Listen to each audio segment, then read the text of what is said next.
All right, morning, everyone. We're going to go ahead and get started.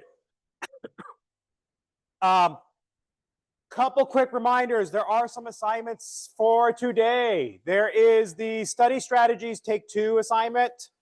And so that one is due by 5 p.m. today, but there is also then, there is also then a online quiz today that opens up. So online quiz number 5 then as well. And I'll email out a reminder about these after class and then also tomorrow. So the study strategies assignment, that one is due by 5 p.m. today onto a Dropbox on Brightspace. The then quiz is open until midnight tomorrow on Thursday. Questions about that?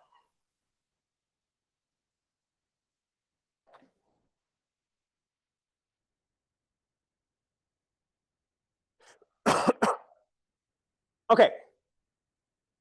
Also, at the end of class today, I'll be handing back exam 2 and talking a little bit about that one then as well.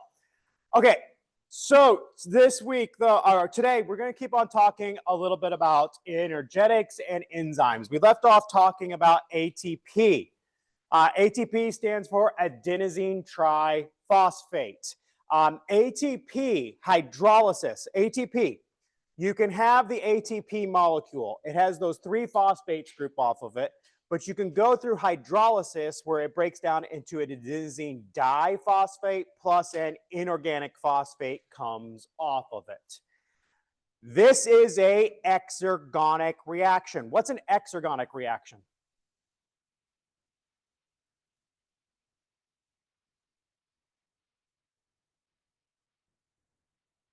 Somebody said it. Yeah, it's going to be a chemical reaction that releases free energy over the course of the reaction.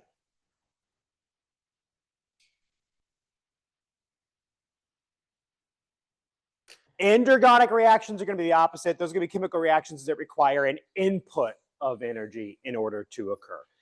ATP hydrolysis is a very exergonic reaction. And because this releases some free energy, when the 3rd phosphate group gets broken off of there, this can be used in something called energy coupling, where that free energy release can then be used to drive an endergonic reaction. So this one's going to release some energy, but that free energy is then going to go and drive an endergonic reaction. And this is called energy coupling. Overall, the 2 different reactions that are coupled together are going to be net exergonic.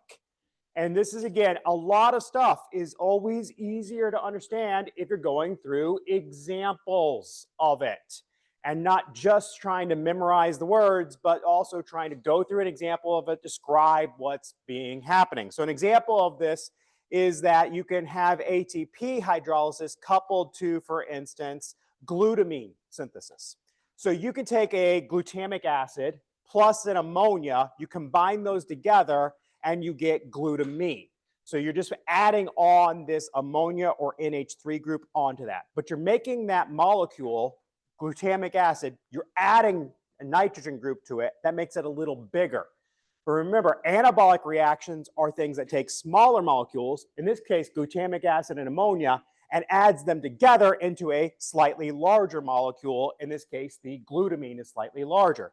But this is going to have a delta G of 0.3 or is positive 3.4. So is this right here, this reaction, is that exergonic or endergonic? Yeah, that is going to be an endergonic reaction because it has a positive delta G value. What it means is it has that delta G value of positive 3.4. You have to put in 3.4 units of energy, in this case 3.4 kilocalories per mole of energy for that reaction to happen. It requires an energy input to occur. Questions about that so far? Where did we get the energy? We couple it to ATP hydrolysis. And so the ATP hydrolysis, if we take the glutamic acid plus ammonia to get that glutamine, again, that has a delta G value of positive 3.4. But ATP hydrolysis, when we add that into the mix, so now ATP is being involved in a couple reactions that are coupled together. But when we have ATP hydrolysis, ATP getting broken apart into adenosine diphosphate and an inorganic phosphate, this has a delta G value of minus 7.3. And that is going to make it an exergonic reaction. It's giving off 7.3 kilocalories per mole of energy. But what happens is when you then couple, and this is the two reactions being coupled together, when you couple those together, then the net delta G value is still going to be a negative delta G. There's more free energy being given off by this ATP hydrolysis, and that energy is then being used to drive the reaction where ammonia gets attached onto the glutamic acid to make a glutamine. Questions about that?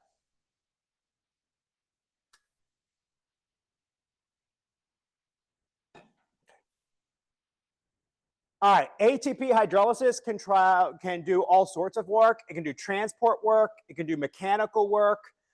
So transport work might be things like bringing nutrients into the cell. Transport work might be moving the entire cell, or it might be moving vesicles along microtubules in the part of the cytoskeleton inside of the cell then as well.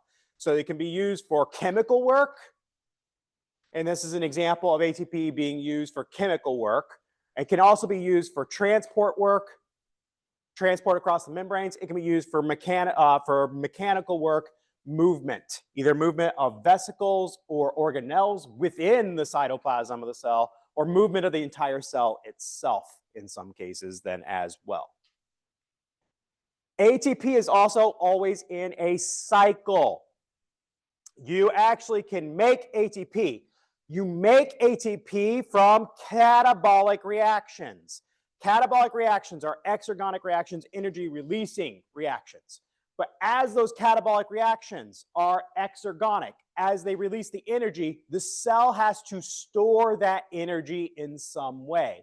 And they use that energy to put together an adenosine diphosphate and a phosphate to make ATP. So they're storing the energy in the ATP, but they're making the ATP also from those catabolic reactions. ATP can then get used for cellular work in endergonic reactions. Endergonic reactions are also going to be then, again, anabolic reactions. Okay, and so what's going to happen then is though you hydrolyze the ATP, you break it apart into adenosine diphosphate and inorganic phosphate, but that releases free energy the cell uses for work, like anabolic reactions, that's chemical work, or like movement, mechanical work, for instance. But those adenosine diphosphate and inorganic phosphate can be put back together by new catabolic reactions, and you can repeat this cycle over and over. Catabolic is going to make ATP. Anabolic or endergonic processes are going to use up the ATP. But you repeat this cycle over and over and over. Questions about that?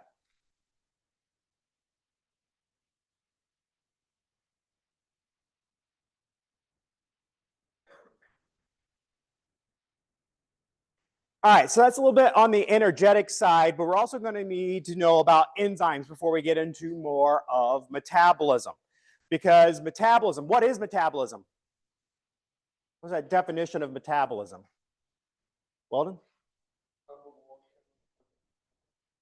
Yeah, it's the sum of all the chemical reactions in the cell. Metabolism is just describing what chemical reactions are taking place inside the cell, and there are thousands and thousands and thousands and thousands of chemical reactions any given second within the cell. Okay, so there's a lot of chemical reactions and a lot of metabolism going on.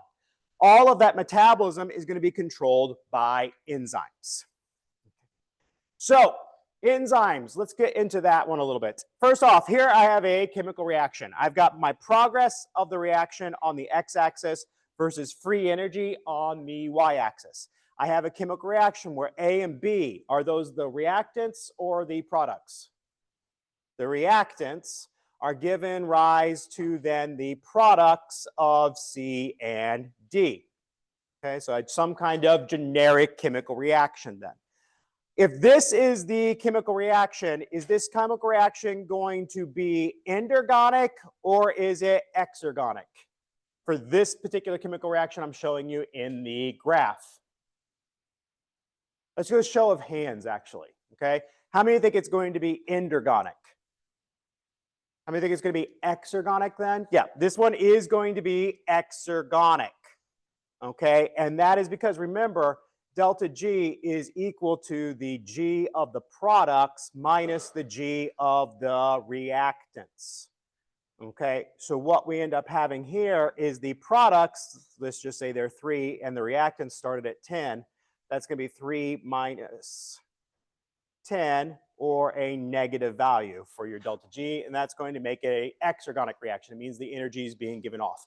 Anytime the reactants start off at a higher energy state than the products, it is an exergonic reaction. Does that make it spontaneous or non-spontaneous? Yeah, that is going to be spontaneous then. And is this likely to be an anabolic reaction or a catabolic reaction? Catabolic. Questions about that? When you're determining this, you always look at the starting point and you look at the ending point. You ignore everything in between for the moment. Okay, when you're trying to determine endergonic, exergonic, catabolic, anabolic, when you're trying to determine those types of things, you always look at where it starts and where it ends. Okay, but we do need to talk about what happens in the middle a little bit here. Okay, so with that middle, what does this represent? Again, this is energy. So what this represents is that there is actually an energy input happening here. But then you get that energy back plus some more energy back. Everybody kind of, any questions about that? Does that make sense as I'm kind of going through this progress of the reaction here? So you have to do initial energy input, but then you get that energy back as you come down this hill in the energetics, and you get even more energy being released afterwards. Okay, so what is exactly does this little hill here represent? That is going to be an initial energy investment. Okay, so this hill and this distance from where you started up to the top of this little hill here, this is initial energy investment that is referred to as activation energy. Or sometimes it's also referred to as energy of activation. I don't know why, but they use the two terms interchangeably and just mix it around a little bit there. So this is what is this? This is an initial input of energy necessary to start a chemical reaction.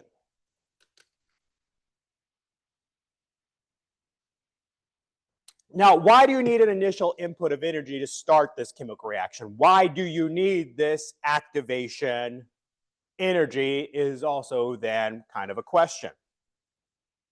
Okay, so one example of this, if I had, say, A at the front of the room, molecule A was at the front of the room, molecule B was at the back of the room, are they going to be able to react? No, they're too far apart.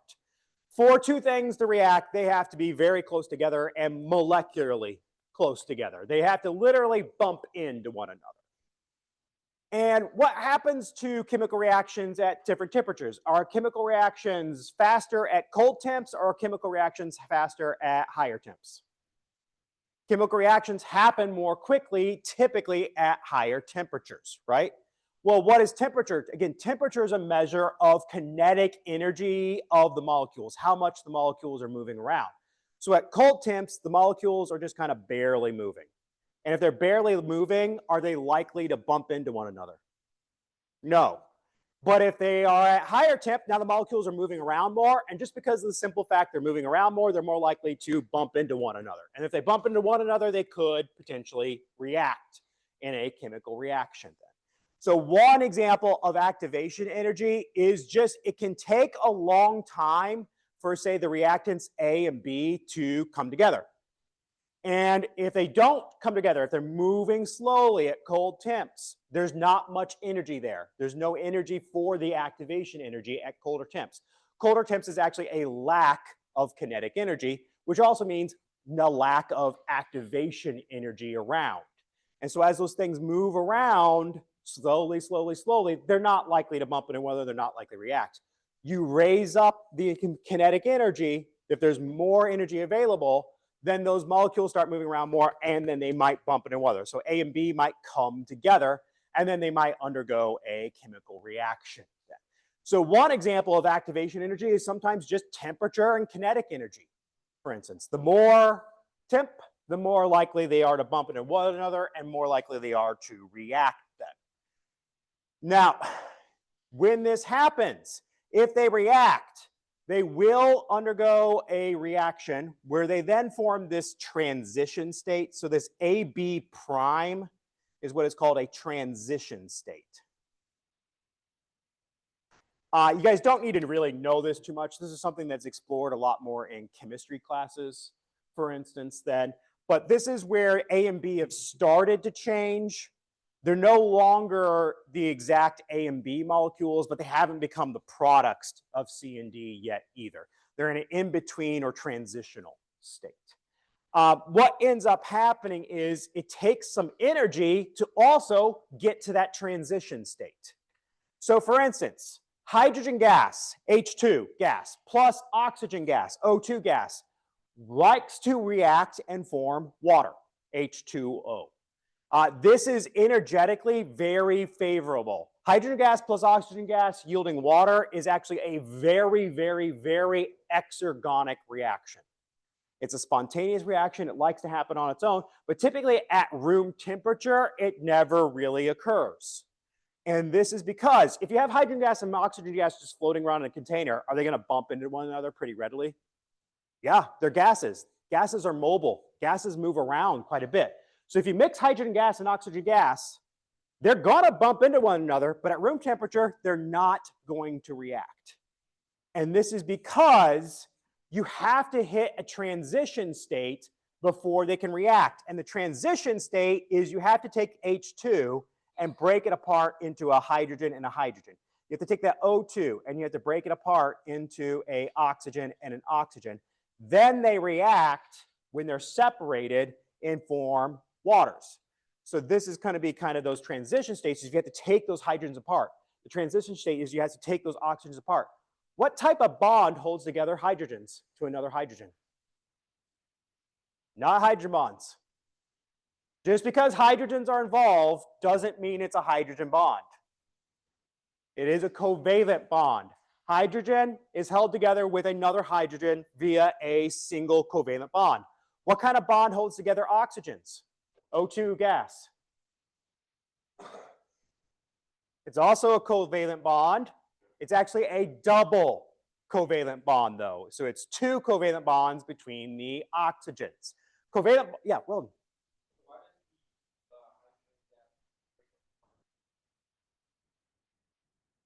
Because it's coming together as an H2O, which remember, an H2O is this. The hydrogens are not bonded to one another. They're bonded to the oxygen now. Okay, it's a completely different bonding pattern. All right, so you have to break the covalent bonds between the hydrogens. You have to break the covalent bonds between the oxygens before you can form the new covalent bonds of hydrogens to oxygen. Covalent bonds, weak or strong? Very strong. So difficult to disrupt. What do you need to disrupt it? You need energy, and you need activation energy. So you need some activation energy to disrupt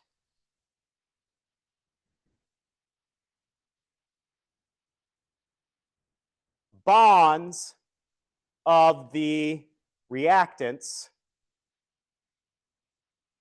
before you can form the new bonds of the products. Okay, and so for instance, I light a match. Well, oxygen and hydrogen gas are both very flammable, so I light a match and they explode. But what you get out of that explosion is water droplets coming out as then the hydrogen gas, oxygen gas are torn apart, and then they come back together as water molecules. Questions about that? So that match is going to have enough kinetic energy to start that reaction, that initial energy input, that activation energy. Questions?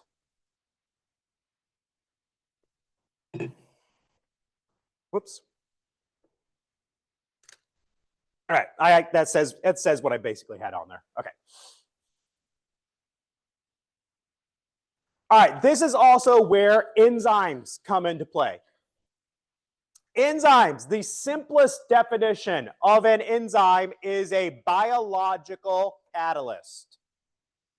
So enzymes are biologically produced catalysts. But a catalyst is anything that speeds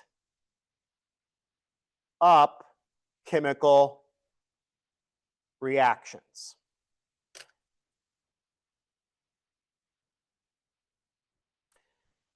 All right, so enzymes are going to increase the rate of chemical reactions. And we're going to talk a little bit about how enzymes work.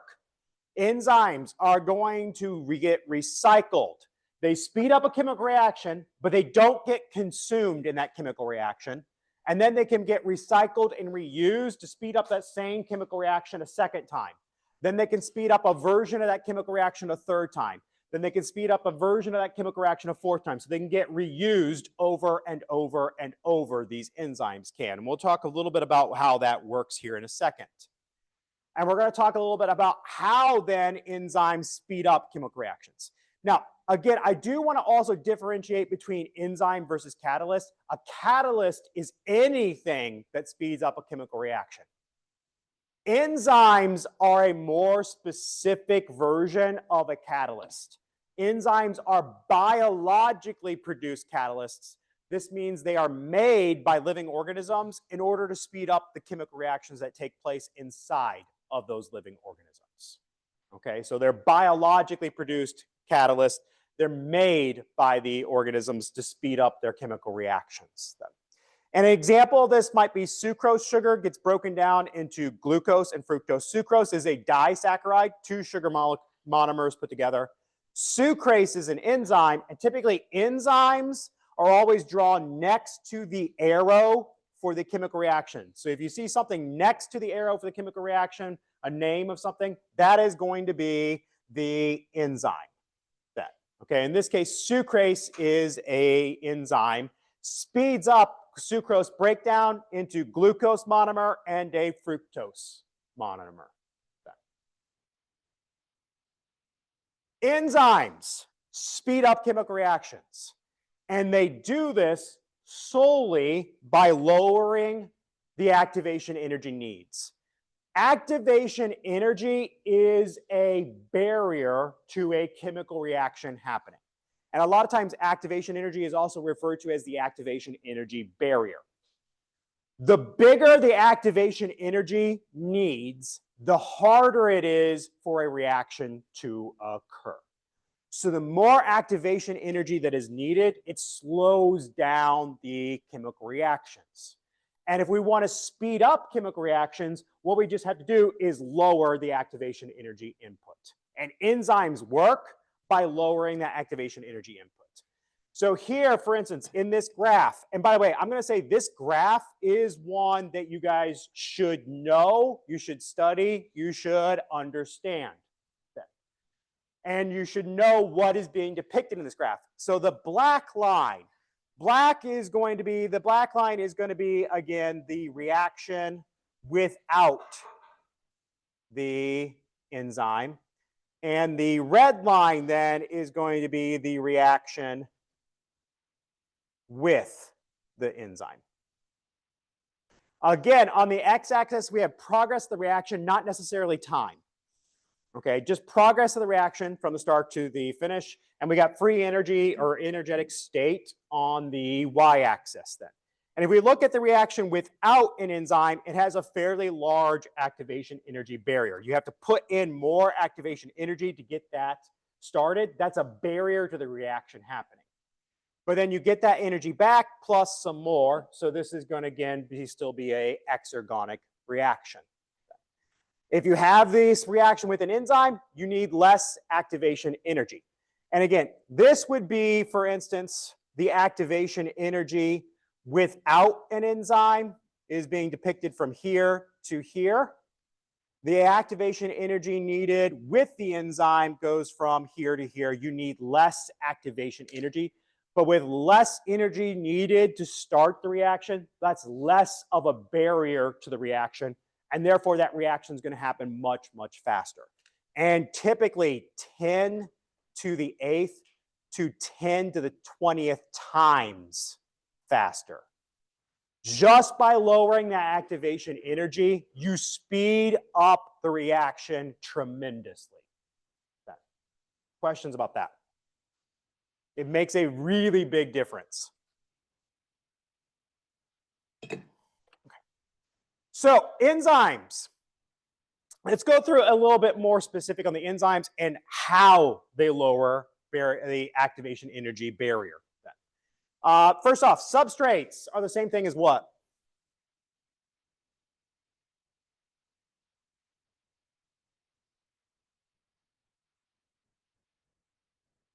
Reactants. The substrates are the reactants, what's going to start the chemical reaction. At some point in the enzyme, there is going to be what is called an active site. The active site is the site of the enzyme that directly and physically interacts with the substrates, the reactants. Then. And I'll show you an example of this here in a second, but it's going to be kind of a pocket or a groove. This is active site. It's called the active site because this is where kind of the business of the enzyme gets done. This is its catalytic center. This is where the substrates are going to sit. This is where the substrates are going to undergo a reaction within that active site of the enzyme. Enzymes are also substrate specific. They fit together by puzzle pieces. So enzymes and substrates fit together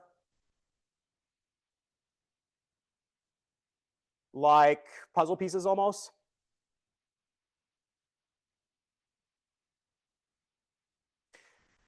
And the enzyme is perfectly shaped to bind to very specific substrates and only those substrates. So enzyme 1 will only bind to substrate 1. Enzyme 2 will only bind to substrate 2, a very specific substrate. And this results from the enzyme's shape. And it looks a little bit like this. So there is, for instance, an active site. So there's this active site. This is the part of the enzyme where these substrates are going to bind.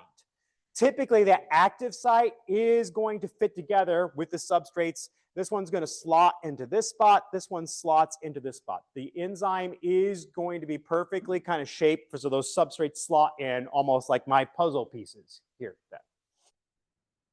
Okay. So you do have that one in there. Now, with these substrates come into that active site. I'm going to come back to this figure and go through it in a bit more detail here in a second, a little bit more step by step. So they fit into that active site like kind of puzzle pieces. The shapes are just perfect. Now, when this happens, it then is going to speed up the chemical reactions, and it does this in different ways. So how do enzymes, lower activation energy needs? Okay, and how do they then accelerate reactions? Remember, enzymes always accelerate reactions by lowering the needed activation energy. How do they lower that activation energy? One is the binding of the enzyme and substrates increases the local substrate concentration. This is just a fancy way of saying enzymes bring substrates close together. So when I say it increases the local substrate concentration, that's just my fancy way of saying it brings the substrates right next to one another so that they can bump into one another and so that they can react. It also is going to ensure that substrates are oriented properly in order to react. So if I have sugars undergoing a reaction, typically when you have sugars undergoing a reaction, sugars are joined together by glycosidic bonds. Glycosidic bonds are where a hydroxyl group of one sugar reacts with a hydroxyl group of another sugar in a dehydration reaction, and then those sugars are joined together. If I have a sugar with its hydroxyl group this way, and I have another sugar with its hydroxyl group this way, are they going to react? No, because are my hydroxyl groups coming together? Nope, because they're in the wrong orientation then. But if I take this one and instead flip it around over to this way, is this and these come together, is that going to be able to react then? Yes. Now they're in the right orientation so that those hydroxyl groups can come together and they're going to react and join those sugars together in that dehydration reaction. So enzymes, not only do they bring the substrates together, but they bring them together so that they're oriented and lined up correctly. And then they're more likely to react. Now you're not going to be driven, the chemical reactions are no longer driven by the random kinetic movement of the molecules. When molecules are moving around at high temp by kinetic energy, they move at random.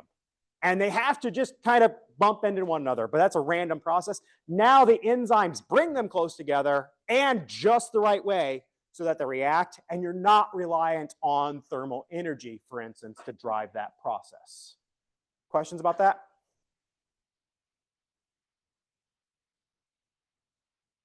The other thing that enzymes do, though, is something called induced fit, and this puts physical or electrical strain on the bonds. Okay, so what's this look like? A couple of different ways, and I'm going to come back to that here in a second.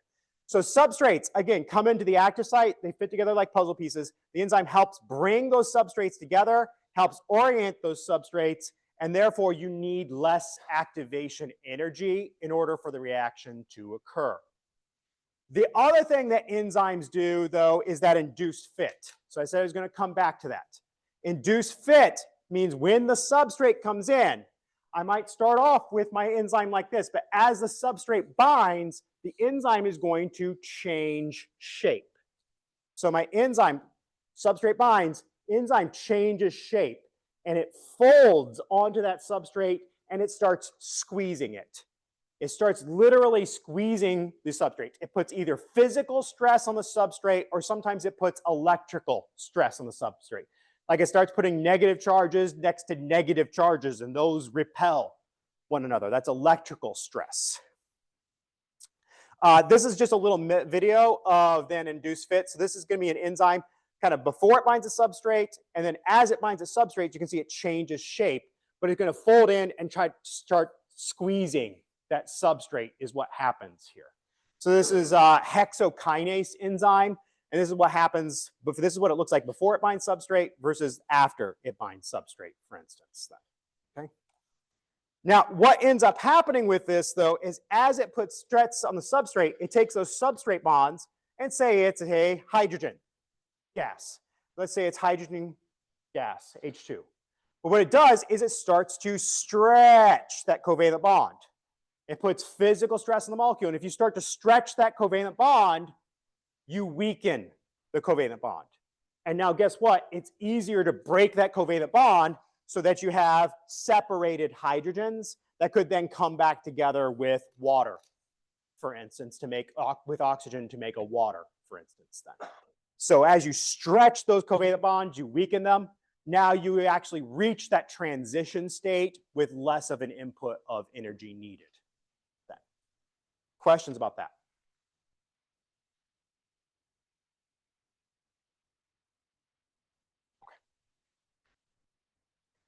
Enzymes participate in the reaction, but they're not permanently changed by the reaction. They get reused, recycled. And again, as a result of doing these things right up here, 1, 2, and 3, these are going to be the things that lower activation energy needs. But this is going to accelerate the reaction 10 to the 8th to 10 to the 20th, 10 to the 20th times faster with that enzyme around that. Questions about that?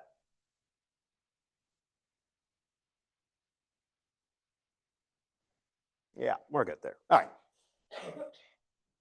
All right. The other thing I want to bring up when it comes to enzymes, though, is cofactors and coenzymes. Cofactors or coenzymes, these are non-protein helpers for kind of catalytic activity.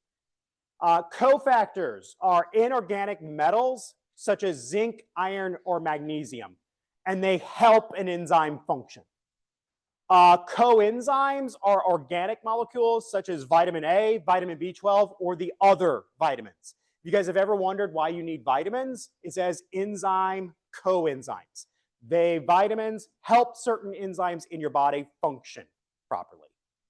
Okay, so they're going to help along a certain enzyme. For instance, vitamin B12 helps along several enzymes that's involved in things like white blood cell production. So if you got B12 deficiency, then you don't have enough white blood cells in your body. Okay, actually not enough red blood cells in your body either. It helps with several red and white blood cell production events. Cofactors and coenzymes. So again, cofactors are inorganic metals such as zinc, iron, and magnesium. Coenzymes are organic molecules, vitamins in essence. And this is, for instance, the structure of vitamin A or vitamin B12 structure here. These help enzymes function in some way. So in some cases, they can be part of the active site of an enzyme and they add extra chemistry to proteins. For instance, you might have an enzyme, which is a protein, and then you might have iron at the active site and it helps that protein function. An example of this would be hemoglobin protein. In the middle of the hemoglobin protein is always an iron, and it's actually the iron part in the active site of hemoglobin protein that directly interacts with oxygen, picks the oxygen up, carries the oxygen from your lungs to all the different cells in your body. So hemoglobin being an oxygen carrier. But it's actually the iron in the middle of a hemoglobin enzyme that directly interacts with the oxygen, and the iron is part of the active site of that hemoglobin enzyme. The other thing that these do, though, is sometimes they actually help proteins fold up properly. So for instance, something like this protein right here, it might only fold into its correct 3D shape if it's got a cofactor. Maybe the iron helps that protein fold up into its proper tertiary structure.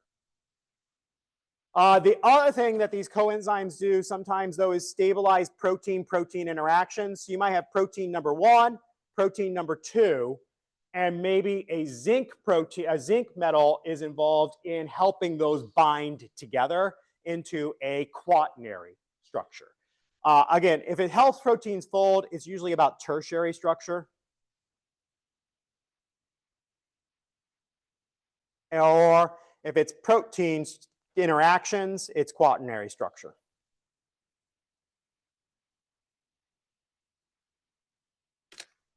So multiple proteins working cooperatively together is quaternary structure. Questions about that?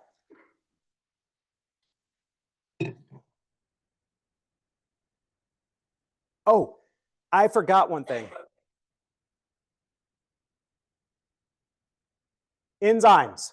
Most enzymes are proteins,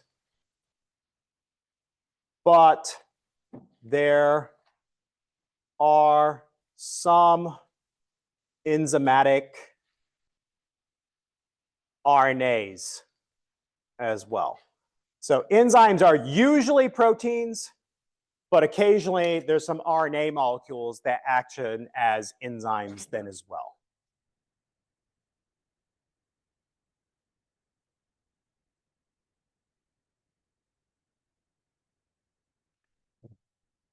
Okay, questions about that?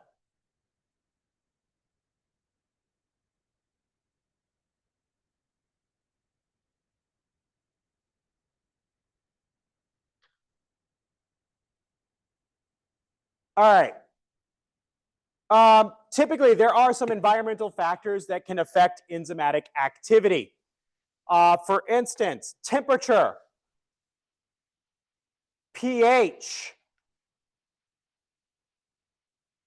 can affect enzymatic activity. With an enzyme, enzymes are usually, again, proteins, usually. But if you take the temperature up too high, what can happen to a protein? Yeah, so if you take the temp too high, you can get a denatured protein. Take the temp too low, you can also get a denatured protein. But also, if you take the temp too low, remember how I said enzymes can do induced fit and that strains the substrate? It turns out at really cold temp, the enzymes get frozen and they can't change shape. And if they can't do the induced fit, they cannot strain the substrate, and then they can't speed up the chemical reaction. So enzymes also often don't work properly at cold temps as well. pH also.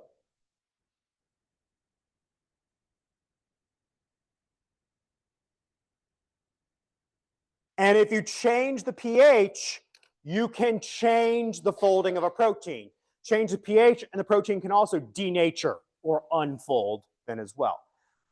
The only thing I want to basically be very sure about, though, when you do pH, enzymes have evolved over time to work best at optimal pHs. But different enzymes can have different pHs they function under, or different kinds of enzymes can have different temperatures they function under. For instance, there is an enzyme called pepsin. This is a digestive enzyme in our stomach. But what's the pH of our stomach? Acidic. And it usually has a pH of around 2. So the pH in our stomach is very acidic, very low, and it's usually around 2. Well, it turns out pepsin enzymes in our body work best around a pH of 2, which is where they're at normally. However, there's a digestive enzyme in our intestines, trypsin. Turns out our intestinal tract, large and small intestines, is slightly basic then. And they have a pH of around 8. And trypsin enzyme is going to work best at a pH of 8. Okay. Different enzymes are going to have different optimal conditions. And it's typically the conditions where they're normally found at that they normally work at.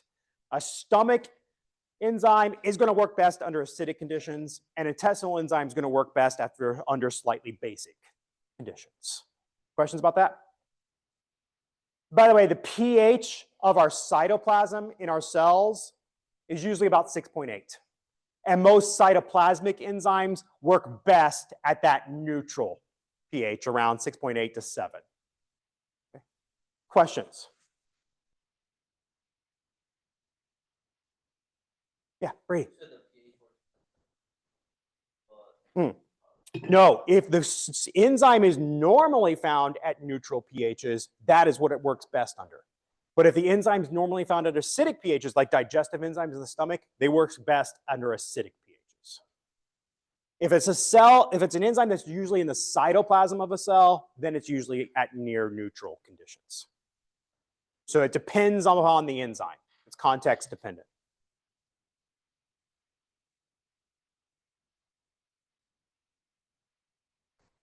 Enzyme activity is also tightly regulated. Enzymes have to be very tightly regulated. It's chemical chaos if they don't regulate their metabolic pathways. All the metabolic pathways, all the catabolic reactions, anabolic reactions in the cells are heavily regulated. We're not going to get into that in too much of a level of detail, but there are some different types of regulators.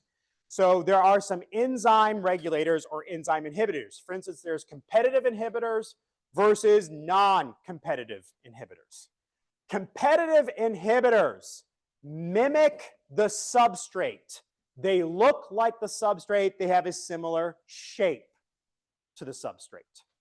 And what they do is they enter into the active site of the enzyme and then block it.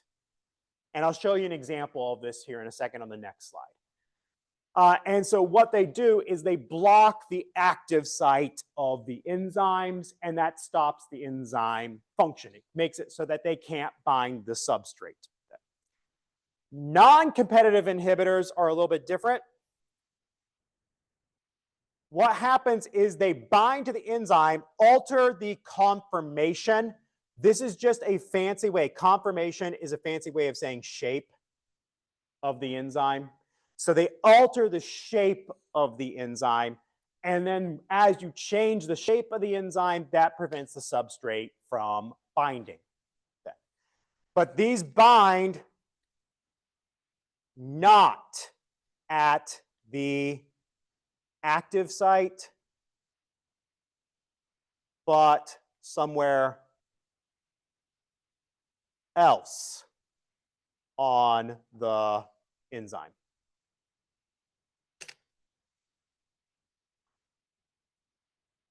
Again, I like to go through these things both textually but also visually. And you really always want to make sure you're going through the examples, going through the visual versions of things. That's going to focus a little bit more on understanding what's going on. That makes it easier to remember then as well. So this next slide just kind of also goes through competitive versus non-competitive inhibitors. Enzyme inhibitors. If you have the substrate here, here's the enzyme. Remember, the substrate fits into that binding pocket caused the active site. And this is where all the business of the enzyme is going to happen typically.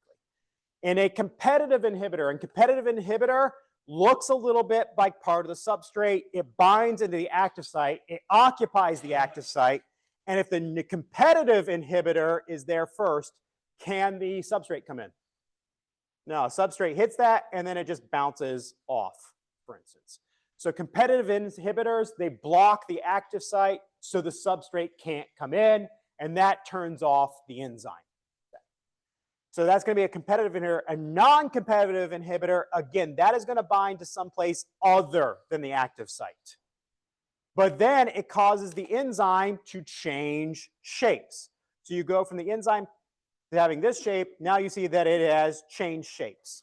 Well, now that active site is no longer shaped properly to bind to the substrate, and the substrate's going to not be recognized, and it kind of comes off again because the enzyme's no longer in the right shape to do its function anymore. Questions about that?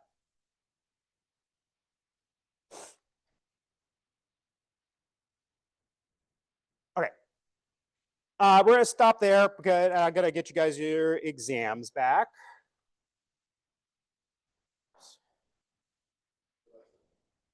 Yeah, I will in a second here. Exams, couple quick things. High score was 100%. The average was a 62 with a median of 59%. I did curve the exams by about 8 points. So 8 points were added on to all exam scores.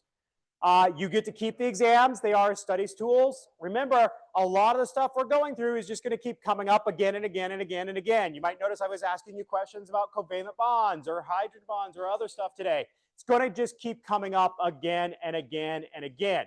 So if you don't have some of that intro material down from the first couple exams, it makes the next few exams harder than they're meant to be. In particular, I'm going to emphasize it again, chemical bonds.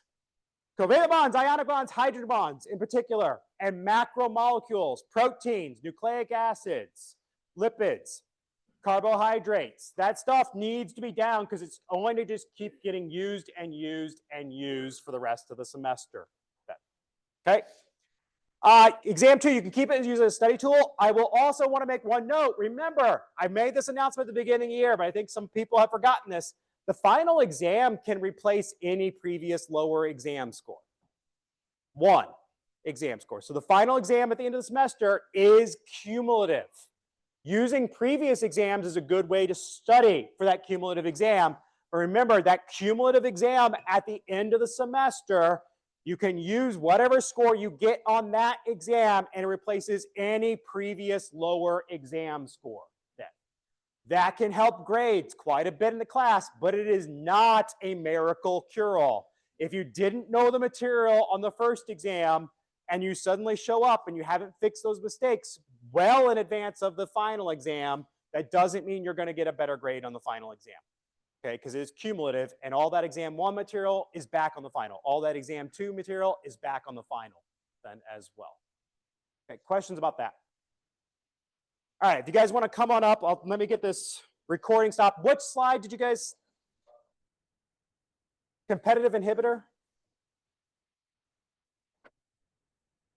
This one?